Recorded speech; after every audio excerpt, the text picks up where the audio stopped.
Now, I'm going to explain for loop, while loop, do while loop. When we say loop, it's a cycle or iteration. For now, we're going to focus on for loop. So what is for loops? Okay, so guys, what is the difference of for loops to the other two loops? In for loop, you give it exact count or how many times you want to loop. In other words, it's determined because the while loop and do while loop, they're undetermined. So guys, let's get started doing the explanation using a C++ compiler. Include IOStream using namespace td, int main, curly braces. The statement here is for loops because we're going to loop from 1 to 5. For this statement, we need to mention for because we're going to use for loops.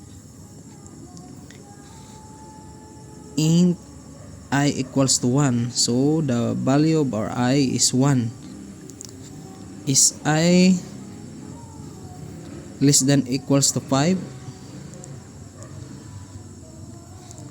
So the statement here is true, so it's going to loop.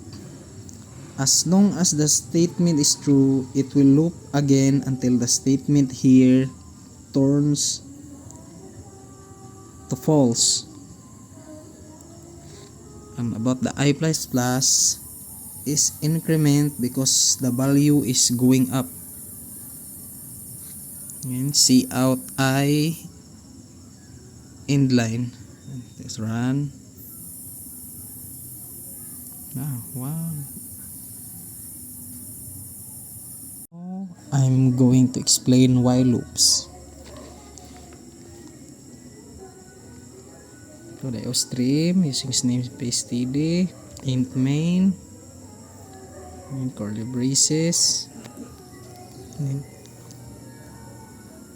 Is the value int x equals 5.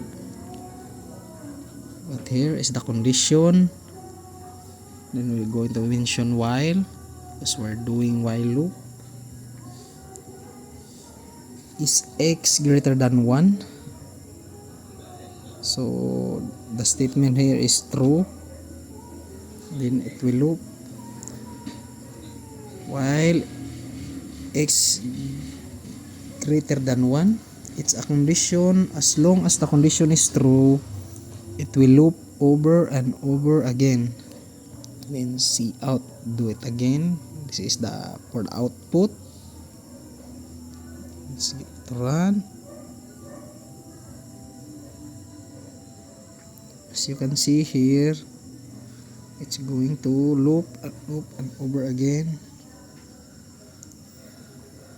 because we didn't give the condition to turn false.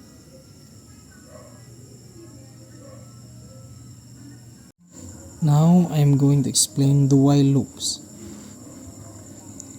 Include IOStream using namespace td, int main. Now we're using int, then n. About do while, they're just like true and false. Then here we mention do. See out type 1 to exit. This is the command for the true statement, which to execute the code. Then character in the n variable, and you have entered n. Then while is the false statement. N not equal to 1 is false. If I type another number that is not 1, it will continue to execute as long as the specified condition is false.